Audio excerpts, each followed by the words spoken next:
Had a little bit of a mix-up. Pressed the wrong button there, but hey, what's up? What's up going on, everybody? We got some big news tonight. Welcome to G.S.R. Gonzo Sportsroom. I'm Chris Gonzo'S, joined by the sports judge Jonathan Mathis. Before we get started, I have to thank a person that was basically like an angel today to me. That he knows who he is. I'm not going to say his name, but I'm going to make sure he knows I appreciate everything he's done. And if you ever need anything, just give me a call. Always be there. But yeah, I had an angel really help me out today. So keep good vibes. If you have good vibes, good things happen. Don't let that bad karma get you down. I let it get me down the last couple of days, but guess what? I'm back and I'm ready to talk some sports. But how's it going, Jonathan? What's up, man? How's everything going? I hope all is well. Everything is well here in Southern California. The Dodgers are winning. The Dodgers are sending an early statement to the Padres. Hey, you guys can trade for as many guys as you guys want. We're still here, and we're still here to beat you. And that's what the Dodgers are showing everybody tonight. Yeah, they are. I was wondering how this was going to look. Dodgers up 6-0 early in third inning. Kind of caught me by surprise there a little bit. I'm a little impressed too, considering that the Padres now have the pieces in their lineup that can counter the Dodgers. Right? It's a bit surprising to see that the Dodgers have taken an early 6-0 lead. In this game against the Padres, because the Padres are a good team in their own right.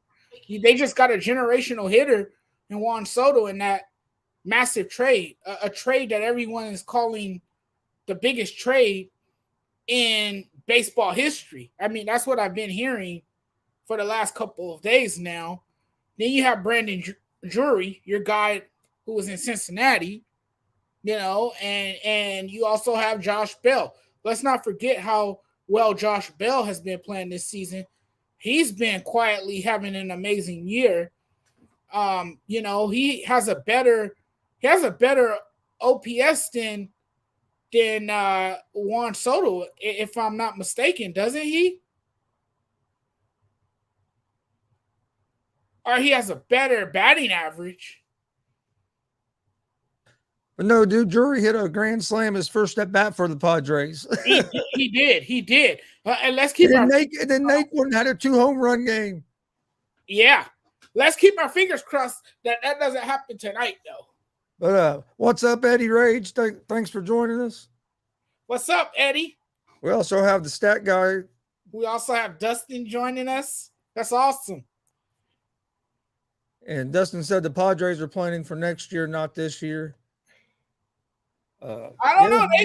They could make a run. They could be that team that get hot at the right time. Well, we'll talk about baseball first, but before we get into baseball, you think we should go ahead and make the announcement that we're supposed to make on Wednesday?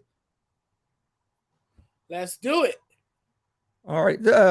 As of tonight, this will be this few minutes was the last time. It was the last GSR. Kind of going to move the Gonzo Sportsroom is going to be like the network and everything else. The shows will be under that umbrella. So as of starting tonight, this show from now on is going to be, let me get the stuff pulled up here.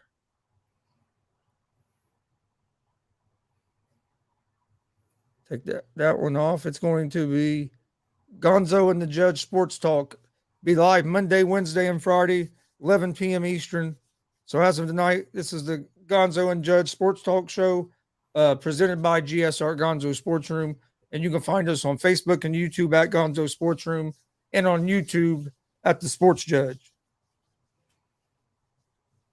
So that's what we were going to announce Wednesday. I had a rough couple of days, so we had to move it to tonight. But I'm glad to finally make the announcement and get things rolling with the new name and doing the show.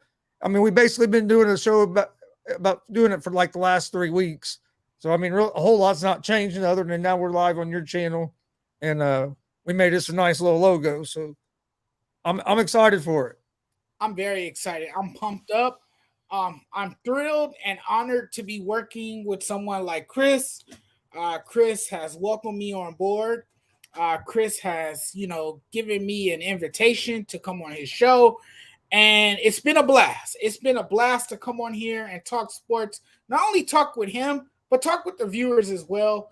And this stuff is a lot of fun. I enjoy myself. I have a great time chatting with you all. Sports is a passion. I know the same can be said for Gonzo, and he does a tremendous job. So I just want to thank him as well for giving me this opportunity to team up with him. I think we make a great tandem. I think we have great chemistry that has showed in recent weeks. And, we're going to do our best to bring you guys the best sports content and the best sports show that we can possibly bring to you all. So thanks for joining us for what should be an epic ride. We can't wait. And Dustin, you're welcome to come back on it anytime you want to come on. Just let us know, and one of us will send you a link. Absolutely. Dustin comes with that knowledge, Dustin comes with the sheet. Eddie Rage says y'all are a great team. Thank you, Eddie. I appreciate you. In my opinion, yeah, we appreciate it. We appreciate everybody on here that watches. We're just two guys that love sports and like to talk about it. And like Jonathan said, we have good chemistry. Thank you. Hey, I got some food. Oh, nice. What's for dinner? White Castle. Oh, I've had that once. He said I've had that once. I've had that once when I was on the East Coast. I believe I was in New Jersey at the time, and I stopped at a White Castle. Didn't like it too much, but I know you guys enjoy it because that's the thing in the Midwest and on the East Coast. Yeah, so we don't have one in our town, but about 20 minutes away, there's one. Well, she passes it every night on her way home from work. So she stopped there tonight and got me a few sandwiches. However, I do like that movie, that comedy movie. Oh, yeah. Harold and Kumar go to White Castle. Go to White Castle, and they damn near drive out of the state. Yeah. That movie's good. Yeah, they damn near drive out of the state because they get high and they get the munchies all of a sudden. So they feel that they have to drive out of state just to go to a damn White Castle. And on their way to the White Castle, they hit so many bumps in the road. That movie is just so hilarious. Thanks, Damien. Damien says congrats. My dad said, my friend. Dad said, let's go. I'm fired up. I'm fired up too, Tony. I'm fired up too. And it's Eddie's laughing. Working with your son. It's awesome. Eddie's laughing at the White Castle talk. Oh yeah. He said he loves that movie too. Those sliders are just so dry to me. I feel like they don't. Look at this. Dad saying go Dodgers. Man, now I got two Dodger fans. Hey, well, they're up big right now. They're up actually big. Three because my mom's a Dodger fan as well. So now it's 3-1 here. This ain't fair. They're pouring it on. But speaking of the Dodgers, that was one of the topics. How concerned should the Dodgers be about Kershaw's back? Man, a bit concerned. I would say a bit concerned. I don't want to say they're like really concerned because look, we still have time before we get to October. He still has time to rest it up. If these other guys in the rotation step it up, they'll be fine. I still think the Dodgers have a lot of depth. They have a pretty solid rotation that's been holding its own. You see what Tyler Anderson's been able to do. This guy, every time he's on the mound, he's pitching shutout innings. Tony Gosselin has been the best pitcher, as far as I'm concerned, on the pitching staff. So you're seeing a flawless effort from him. And you got Julio Urias still. You got other guys in the rotation that's been doing a tremendous job for the Dodgers. So I'm not too concerned with Kershaw. I will be more concerned as we get closer to October, and if he's still dealing with, these back problems that we have been seeing from him lately, because they're going to need him in October. He's going to be a pivotal part of that, rotation. But right now, no sweating it. I think the Dodgers are just fine right now, and that's evident tonight. They have a 6-0 lead against the Padres. Yeah. Oh, actually, it's 8-0. It's 8-0. Yep. I don't have TV. I don't have my TV on in the background, as you can see. Yep. It's 8-0, top of fourth. San Diego's up to bat with 1 out, but Dodgers is up 8-0. Wow, they're really sending a loud statement that can be heard all the way in San Diego. Wow. The Reds are on Amazon TV, and I couldn't remember my account stuff, so I've been watching this on the Major League Baseball Network, and it goes game to game. Mm-hmm. The Reds are on Amazon TV. Yeah, their game tonight was on Amazon TV Plus or something like that. Oh, Apple TV Plus. Or no, it was Amazon. Oh, wow. Interesting. Or maybe it was Apple. No, I think you're right. Maybe it was Apple. Yeah, because I know Apple TV now, they do a doubleheader on Friday night. That's the old. It's called Baseball Friday Night on Apple TV Plus. And, fortunately, my fiance has access to that stuff because she pays for Apple Plus TV once a month. So I'm able to, use her account to watch those baseball games. Other than that, I wouldn't even pay for Apple Plus TV just to watch those 2 baseball games. I would be missing out.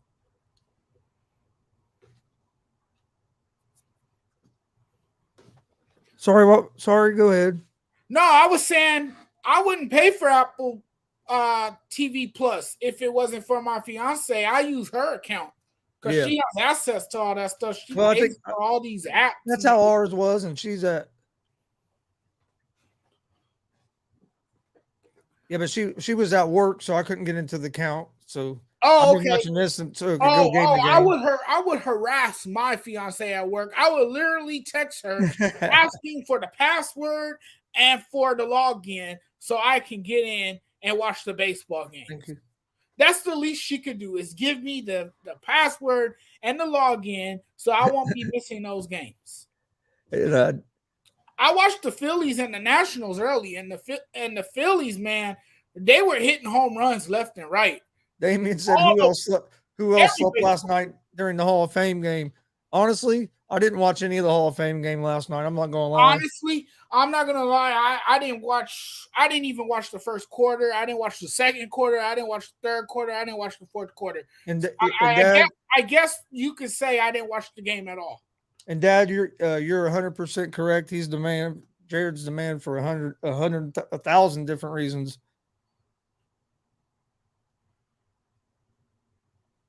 Mickey says Cards 4, Yankees 3. Yeah, there's some good baseball going on right now. Yeah, there's Kershaw, man, it's weird, man. It's hard to know how concerned to be because back injuries are so touchy. I know because that's what all my stuff started. All my problems was a back injury. Right. And now I've lost all the strength in my right arm. I can't hardly even use. I can't move my right foot, and so you just never know how a back injury is going to affect you. So so that's what worries me. But the thing is, like you said, if this pitching staff, they have a good pitching staff, and they have a 12.5 game lead. Let them rest. Don't maybe not use them for a while. Then as it gets toward the end of the season, start ramping them up a little bit. But try to give that back as much rest you can because you have a 12.5 game lead. Right. So it's not like you're in crunch time. Yeah. And like you said, back injuries are tricky. They're tricky. And once you start dealing with back injuries. Love it. I love it that my brother Jared's on here. Back injuries never leave you. Rob Scott says, "My boys, how's it going, Rob?" What's up, Rob? What's up, Rob? Thanks for tuning in, everyone. You guys, if you guys have any comments, questions, hey, feel free. That's what we want the show to be. We want to be interactive with everybody in the chat room. Please, I'll be honest with you guys. My goal is that 1 point get a phone number set up where fans can call in, because I think that'd be awesome. Oh to be yeah, able to I have would fans love that call type in. of interaction. That'd be Yeah, awesome. That'd be so awesome. We have plans. We're going to try to make Gonzo and the Judge Sports Talk as big as we can get it. So We will get you'll there. see. We'll keep improving things, and if you have ideas or if you don't think something's working, let us know. We're all about trying to grow and trying to get better at what we do, and have fun doing it, and meet some new people. I mean, hell, here in this last few months, I've made so many new friends. So that's one of the cool things about doing this. Yeah, Dustin's right.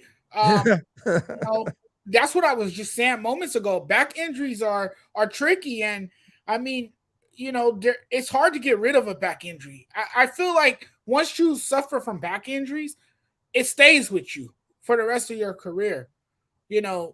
It's a lingering injury that just doesn't go away, and that's what we've been seeing with Kershaw. Oh shit! My dad's killing me. Don't worry, my Dodgers know what they're doing. They'll be fine. He's been a Dodger fan for a week and a half. Come on. But Tony knows what's up, though. Your dad knows what's up because, look, the Dodgers are a well-constructed organization. I will say that. They wasn't always like that, though. Hey, Robert. They weren't always like that. With Frank McCourt on them, they were in tremendous disarray. I mean, at one point, they were even the laughing stock of the league. I mean, you had the divorce nonsense. You had, this media circus that, was surrounding the organization. At one time, the Dodgers were in a huge mess. They got new ownership. Things got better along the way. The people that purchased the Dodgers had a desire to win, a burning desire to win, put the right pieces on the field, put a winning product on the field, and that's what you see now. Yes, look, my dad said they're not the Reds. No, they're not the Reds. Well, we have a star-driven city. We live in a star-driven city. So the fans, they want to see stars. And we have a display of stars, that continuously showcase their talent on the biggest stage. And that's what you see here in LA. You see it with the Dodgers. You see it with the Rams. The Lakers, that's a different question. I mean, that's another topic for another day. We all know that the Lakers hit some bumps in the road and they made a detour, and now they can't find their way back on that championship road, unfortunately. That's how rough it's been for the Lakers. But the Dodgers and the Rams, they have great ownership. Both organizations have great general managers who are overseeing the franchises. I mean, you got Les Snead, who oversees the Rams. And then, of course, you got Andrew Freeman, who's doing a tremendous job with these Dodgers. Didn't do much before the trade deadline. As you can see, it was a very quiet trade deadline for the Dodgers. But the Dodgers are fine. The Dodgers, again, are well-constructed. They have star power. They have one of the best lineups in baseball. It's a potent lineup. It's just a matter of putting it all together as they are doing right now. I'll tell you what, though, if San Diego can get going, they're dangerous. But Rob Scott, we're going to talk about the Bucks getting Julio here in just a minute. Actually, Damien kind of led us right into the next thing I was going to talk about is how concerned should the Rams be about Matt Stafford's elbow? It's been crazy today. All of a sudden, two big injuries like this has hit the market, and elbow. I think you got to be. I think you got to be concerned about an elbow, especially when it's on the arm the throwing arm like that, and it's something that he got an injection for instead of surgery at the end of the season to try to get for the swelling to go down, and he's still having problems with it. So to me, it almost thinks like he might end up having to have surgery at some point. And I would say he's going to try to play the season and wait till after, but how's that going to affect him? And Chris, how ironic is it that it is Matthew Stafford and Clayton Kershaw, two Texas guys from the same city who grew up together as kids playing on the same sports teams. How ironic is that, right? But this is a baseball type of injury. I mean, this is an injury that is discussed more in baseball. You don't really find an elbow injury too much in football. It's rare, it's uncommon. It's not your typical football injury. It's a tricky deal. It really is. It's abnormal for a quarterback. You know, MLB pitchers like Kershaw and any pitcher usually deals with this. This is crazy. You know, this is a guy who might have to meet with baseball trainers to have this evaluated. Yeah, I was getting ready to say they're meeting with baseball doctors. Right. This will be there was another football player, I can't remember who it was that they done that with for an injury. They met with baseball players. Mm-hmm. And I just don't know. I mean, like a back is tricky, but an elbow on a throwing arm is even a little bit trickier because, I mean, if it hurts every time you go to throw that ball, that's going to affect your accuracy some. It's going to start affecting things, or you're going to start overcompensating because that's hurting, and then something else is going to get injured because you're overworking it because your elbow ain't working right. So then it might lead to a shoulder injury. You know what I mean? So Exactly. It's just so tricky. I wonder why they didn't do if it was that bad. Why didn't they do the surgery during the off season? I mean, I guess him and the team and the doctors all agreed that they thought the injection would work. But yeah, to me, if they think the surgery is going to really work, why not go ahead and do it? Right. But the Rams are, they're trying to downplay the injury severity. I don't know how severe the injury is. Dustin said he had elbow issues going back to his days in Detroit. So he says no worries, he'll be fine. Yeah, well, he's a warrior, dude is tough. He plays through What's up, Philly Sports? Hey, what's up, Philly Sports? Thanks for joining us. Thank you. Thank you so much. I was a Red fan since 1968. If they're not going to try to compete, then I'm done. Go Dodgers. I mean, you know what? The situation should be a bit concerning for the team. I mean, I'm not predicting that it's like a serious problem for the team because, again, I think Matthew Stafford will play through the injury. I mean, he's just that tough. He's mentally tough. Oh yeah. He played with like a broken back. Right. So yeah, he definitely. He's kind of like Kurt Angle. He's going to be there. He's like Kurt Angle. He's going to be there. He's dealt with injuries. He's one of them tough SOBs. Right. And he's dealt with injuries in ways that's unimaginable. Yep.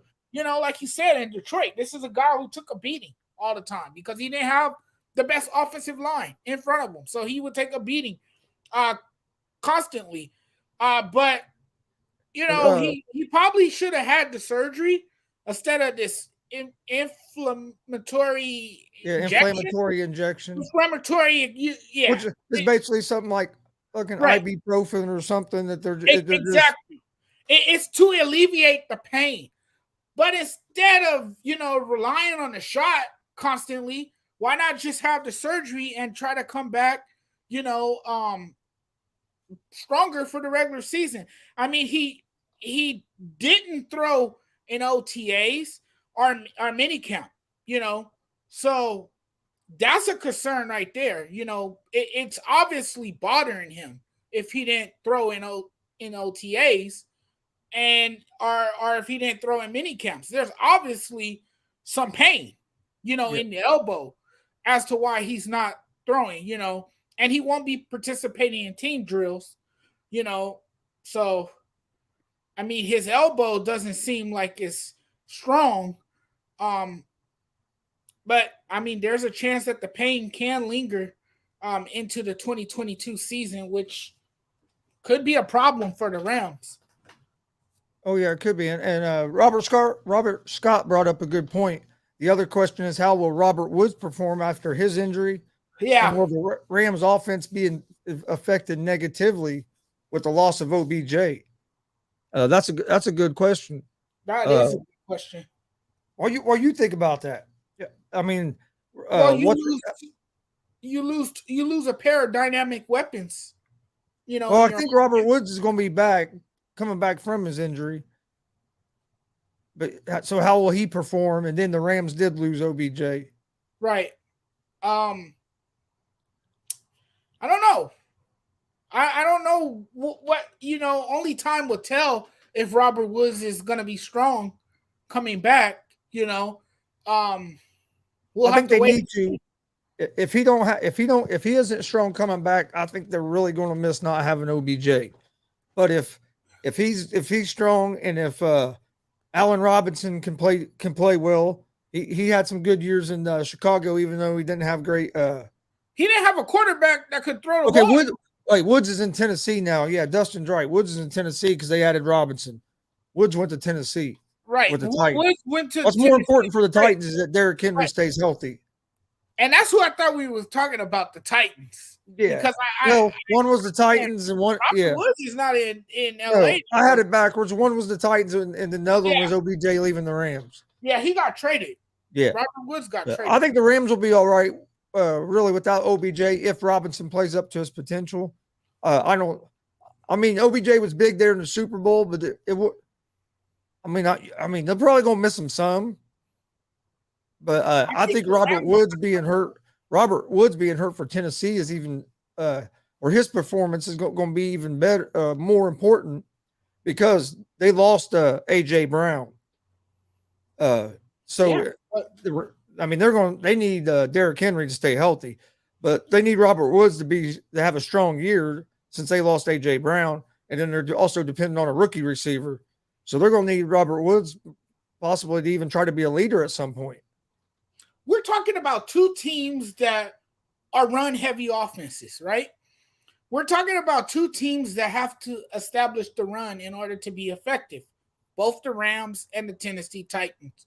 So I think both teams, if Matthew Stafford is not up to par, I think you should expect the Rams to run the ball more. They're going to establish the run, and that would open more things up offensively for the Rams. And the Tennessee Titans, they're going to rely heavily on Henry to do his thing and to be the best version of himself and to be that dynamic running back that he has ever so been. He's the engine to that offense. And if he's not running the ball effectively, the Tennessee Titans have a tough time. So I think, both teams are going to rely heavily on their run game.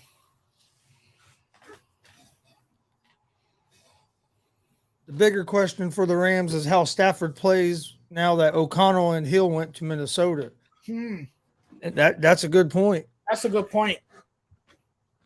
That's a really, really good point. I think we'll see that this season. Only time will tell how well he performs. Dad thinks the Rams are going to struggle this year. He don't think they'll make it to the conference championship this year.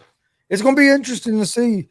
But rarely do a team win back-to-back in football. So your dad could be right. He could be right. I mean, there's other teams that's better in the NFC. Tom Brady came back. You got other teams to really watch out for in that NFC. But I can't wait to see the Rams on September 8th when they play Buffalo here in Inglewood, California. That's the game I'm waiting to see because a lot of people are calling that a Super Bowl preview, and we'll just have to wait and see how it all turns out. But it's Josh Allen going up against Matthew Stafford if he's available and healthy to go. And we all know how great of a quarterback Josh Allen is. Yeah. A lot of people have them coming out of the AFC this year, as they should, because the Buffalo Bills are deep. They're loaded. They're a well-balanced team. They're well-coached. And Josh Allen is a quarterback that's on another level. He's a top-tier quarterback at best. And what's so great about that game? He loves primetime games. Yeah. I always say that he loves primetime games. That's where he's had a lot of success when he plays primetime games that is nationally televised. I guess he just likes, being in the spotlight. Yeah, Dustin said the Bills are winning the Super Bowl this season over Minnesota. I can see that. I can see the Bills winning the Super Bowl. They probably should have won last year. How do you think Julio, sticking with the NFL, how do you think Julio Jones is going to affect the Tampa Bay Bucks? I was really hoping the Colts will pick up Julio because I agree with you right now. I think the Bills are the team to beat in the AFC. I think the Colts have a hell of a team, but the Colts, our weakness is wide receiver. And why they didn't take a chance on Julio Jones, since you have Matt Ryan, they already have that connection. Why they didn't do that, I don't know. But now you let Tom Brady get Julio Jones. What in the hell are the NFL coaches thinking? You don't give Tom Brady a Julio Jones because even if Julio's 80%, 75% of the Julio, they're still going to cause damage. Right. Right. Well, injuries and age, has slowed him down a bit. So you're not going to get the same Julio Jones that you got in Atlanta. Yeah. So let's keep it real. Hurt last year, and he's been dealing with a lot of injuries, in his career. But you know what? He's another weapon that you add to that very good Tampa Bay offense. Tampa Bay has a very exciting offense. They have a lot of playmakers on that team. And now you could take attention away from other guys with Julio Jones on the team, And of course, he been on record to say that he wanted to play with who else? Tom Brady. Well, he got his wish. He can cross that off his bucket list now because he's playing with the GOAT, Tom Brady. And Tom Brady is going to find a way to make sure he gets targeted. It would be up to Julio Jones to, make those plays down the field. And if there's one guy that's capable of doing that, it's Julio Jones. Now, he might be a step slower. He might not be as speedy and athletic as he once was, but he can still get in the end zone, and he can still be a great offensive player, just not maybe the most dangerous offensive player, because I think Chris Godwin is still going to be the leading receiver on the team. And then you have Mike Evans, of course. So you got other guys that can make plays as well. But I think he's going to have a great I'll say he'll have a great year with the Bucs only because of who his quarterback is and the fact that he has other weapons around him, which takes a lot of the pressure off of his shoulders. He doesn't have to be the number one guy on the team. He can kind of sit back and be the second or third option. Or hell, or even fourth option on that team. Yeah. But I think I don't know. I think it's going to help him because losing Gronk. So you got another option that can be your third or fourth option that even if he's 65, 70% of a Julio Jones, that's still better than a lot of people. So, I mean, if you can get a 75% Julio out of Julio, I think the Bucs would be happy. Moving on, Kingsbury had Kyler Murray call plays to the backup quarterbacks in practice. And then when they interview, have you seen this? And then when they interviewed him, I think there's a little bit of a rift between Kyler Murray and Cliff Kingsbury and probably the Cardinals. You had that study clause, then they took the study clause out. Now, I guess Kingsbury basically had him call plays to prove to him that it's not easy to be a coach and to call plays. So there must be some kind of rift between them two.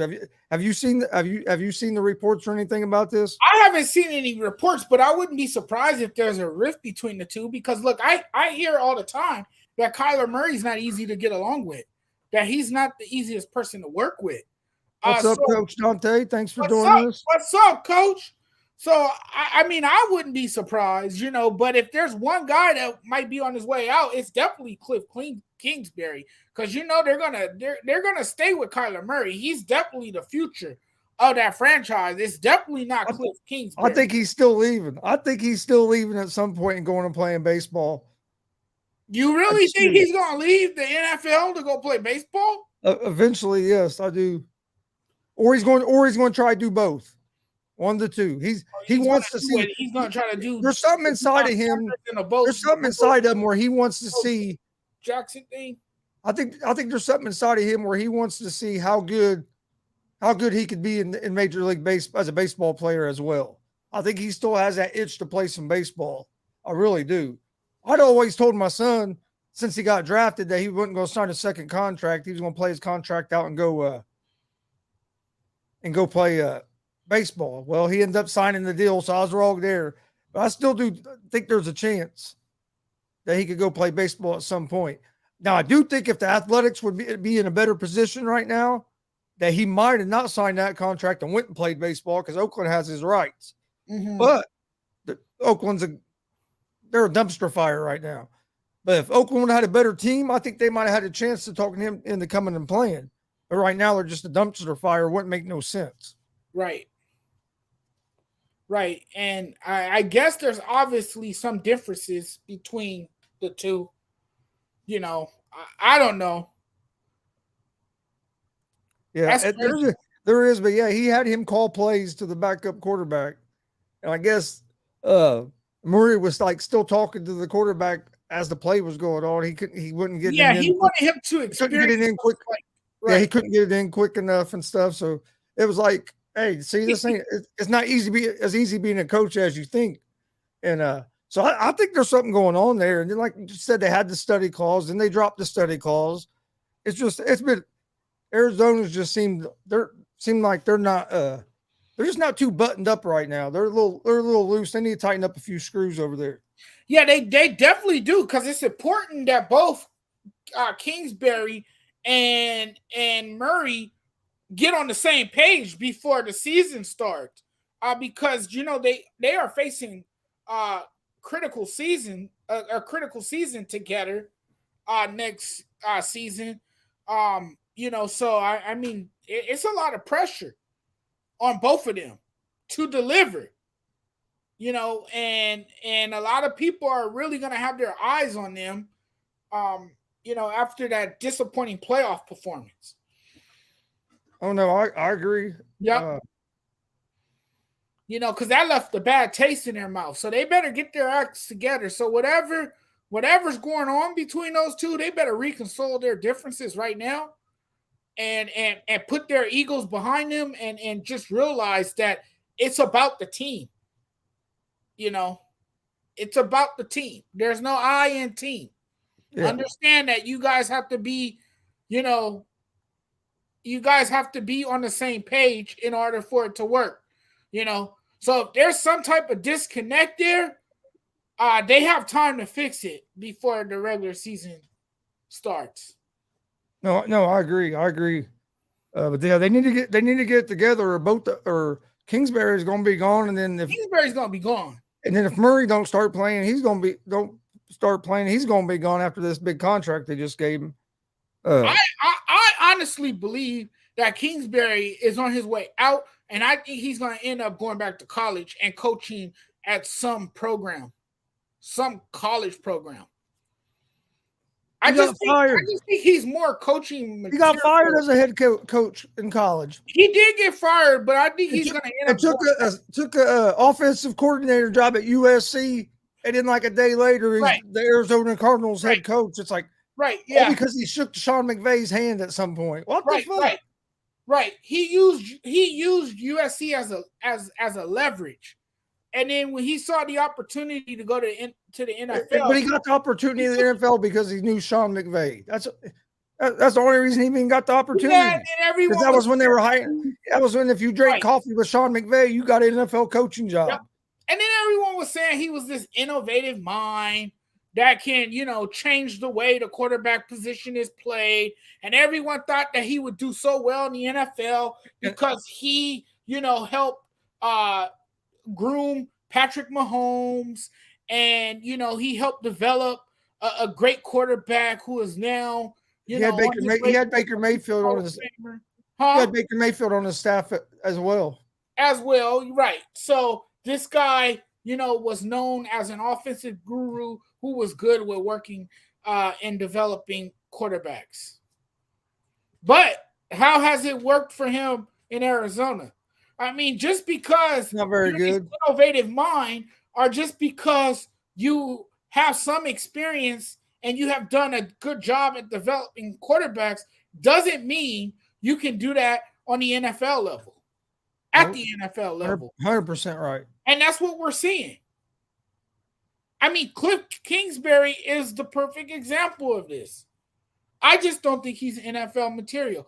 I think he will do the same thing Jim Harbaugh did and Chip Kelly and end up back in college. No, it could happen. Right, because I don't think he's out to be a disaster. I don't think he's going to be at Arizona very much longer if they don't at least make the playoffs and maybe win at least one playoff game. Right. But something we got to talk about, because we didn't get to talk about it Wednesday because I had some stuff going on, and that was when we was originally going to make our announcement. But you can't do a show this week without talking about Vin Scully. Best broadcaster that there ever was. Definitely going to be missed. Dude had a great life, lived 94 years. He got to call 25 World Series. Could you imagine getting to call 25 World Series? 20 no-hitters and 12 All-Star games in his career, and he also called 3 perfect games. I mean, that's just crazy when you look back at some of the stuff that he accomplished. 3 perfect games. You're lucky if you see 1 perfect game in your lifetime, let alone get to call 3 as a sports broadcaster. So the sports world lost a legend, and he'll definitely be missed. And I know there in Los Angeles, he was even more of a legend there with the Dodgers because he was there so many years. So I know that it's a big loss for the LA area. It definitely is a big loss. And you know what? His longevity was simply remarkable. I mean, it was remarkable and unmatched. This was a guy who called games when Jackie Robinson was playing. And what's so amazing too, Chris, is that he told us amazing stories. He was a masterful storyteller, and while he was calling balls and strikes, he gave us a history lesson. You was watching a baseball game, but at the same time, it felt like you were in school, as this guy would talk during the games. And he knew when to talk. He knew when to talk, and he knew when to be quiet and let the situation breathe. Right. He was he was a master at that, of knowing when to talk and when to just shut your mouth. Yep. And he was giving you some of the best insight and some of the best information in sports. If you listen to him on the radio, he made you feel like you were at the game. He made you feel like you were sitting in a seat watching the game. Right. That was what was cool. That's why I used to like listening to games on the radio. Right. Me and Dad, back when Slick Leonard was the announcer on the radio for the Pacers, we watched the game on TV, but we'd have the sound muted and we'd be listening to Slick Leonard on the radio because we liked listening to him, and he made you feel like you were there. So we'd listen to him while we watched it on TV because we liked him better than we did the TV broadcaster. Right. And so sadly, we lost a legend. We lost an icon. He was the soundtrack of the city. I know you heard that quite a few times throughout the week. And, he was a natural. And he mastered the art of sportscasting. And there will never be anyone who will come close to matching his excellence. He will never. He's an announcer who will never be replicated. You just can't. There will never be another Vin Scully. Nobody did it better than Vin Scully. He was a legend. He was a hero. He was an inspiration. A family man, a man of faith, and an iconic figure. His enduring legacy will forever hold a place in our hearts. And to me, he epitomized what it was to be a class act and a gentleman. And I think that's what I will always remember about him as well. He was loved by so many. Oh, yeah. And tonight, I don't know if everyone had the privilege to see it, because if you didn't live in the LA market, this game wasn't nationally televised. But before the start of the Dodgers-Padres game tonight, they did a lovely tribute for him. Oh, that's cool. It was very poignant. It was very emotional, but it was very moving and touching. They played about a 3-minute to 5-minute video on the jumbotron, the video board, in left field. And the video was just so emotional. They did a moment of silence for him before the start of the game. And here's the big one, Chris. They unveiled a banner that says, "We'll miss you, Vin Scully." And Oral and Joe Davis did the honors. It was just so nice to see. Yeah, that's cool. It was a beautiful scene tonight at Dodger Stadium for a man who everyone loved so much, and everyone has spoken so highly of him. They've had nothing but nice things to say. And I mean, who wouldn't? This is a guy who touched the lives of us, with his kindness and gentle voice. His soothing and gentle voice that he selflessly shared with the world. Just incredible. And he had an amazing career. Oh, yeah. Let's talk about one more thing before we get out of here for tonight. After the trade, or no, do you think the NFL should shorten the preseason? I do, because yes. Look, they played the Hall of Fame game last night, and I think the Raiders played one starter for like 4 or 5 carries, and that's it. They got to figure out a different way.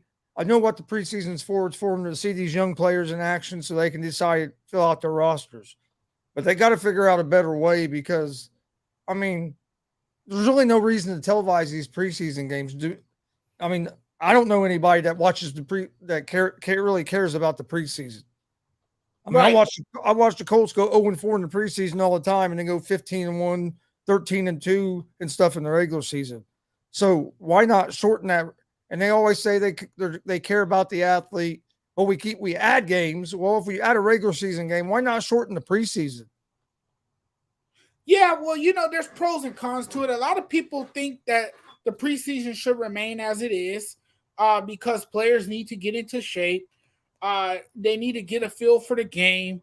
They need to get loose. They need to, come into the season, and they need to have that rhythm and be game ready. Longer preseason give players a chance to learn schemes, to learn the playbook. It gives them time to build rosters properly. So there's some good, that comes out of preseason games.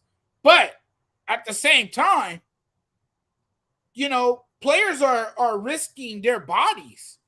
And this could jeopardize not only their season, but their career. What if they suffer a career-threatening injury? Or they have a freak accident playing in a preseason game. I mean, all it takes is one play or one series. and you can go down with an injury and be done for the year. And we've seen it happen. We've seen devastating blows, and we've seen players absorb hits that have put them out for the season. Are players who have ruptured their Achilles and they can't play for the rest of the season. So to answer your question, yeah, maybe they should shorten preseason because we don't see a lot of the guys that we want to see anyway. And if they do, they only play the first quarter, if not the first quarter at all. They play just like 1 or 2 snaps and they're out of the game. You know, and I don't think a lot of people care too much about preseason football. The only reason people watch is because they haven't seen football since February. So they're ready to, you know, watch football. To them, I'll be honest with you. Even if the points on the scoreboard don't count, it's still football. I'll be honest with you. I honestly forgot it was even on last night. Oh no, I didn't. I never watched a Hall of Fame game. I don't. Right. No, I just didn't bother to watch. I don't watch much preseason football. Now, when the regular season starts, that's all I do on Sundays, watch football. But yeah. Until regular season, I just don't get into it. I don't get into preseason sports. Period. I don't watch spring training. I don't do preseason football. I don't do preseason basketball. I wait till the actual season gets underway. Then that's when I start paying attention. All right. Well, before we get out of here and end the first episode of Gonzo and the Judge Sports Talk, you got any final thoughts, Jonathan? Man, the Dodgers are kicking ass tonight. I'm excited. I'm happy. 8-0 in the top of the 6th. I didn't expect this though. I didn't. You know what? They're playing with a different motivation now.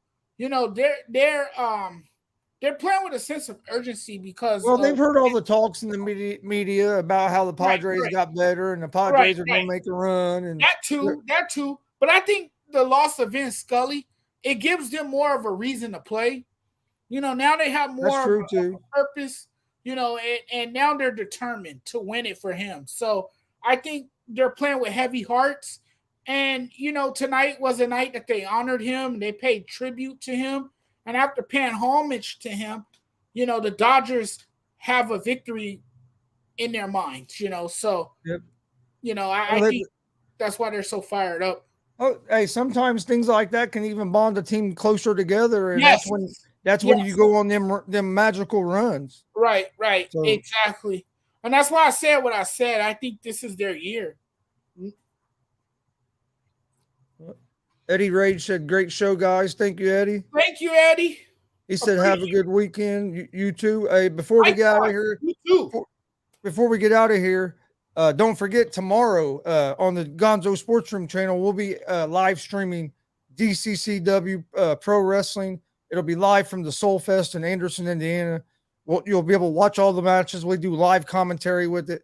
Former WWE superstar Elijah Burke, the Pope, will be there. That'll be at 7:00 tomorrow night on Gonzo Sportsroom Live on YouTube, Facebook, and Twitch. Live pro wrestling. Come join us. And then on Sunday, we're going to be at a benefit show for a little kid that has MPS. So it's a benefit show. Come watch it. The Pope Elijah Burke will be there again. A lot of great wrestling. That starts at 5:00 on Sunday. So we're going to be live streaming 2 professional wrestling shows over the weekend. So come join us for a good time if you're a wrestling fan.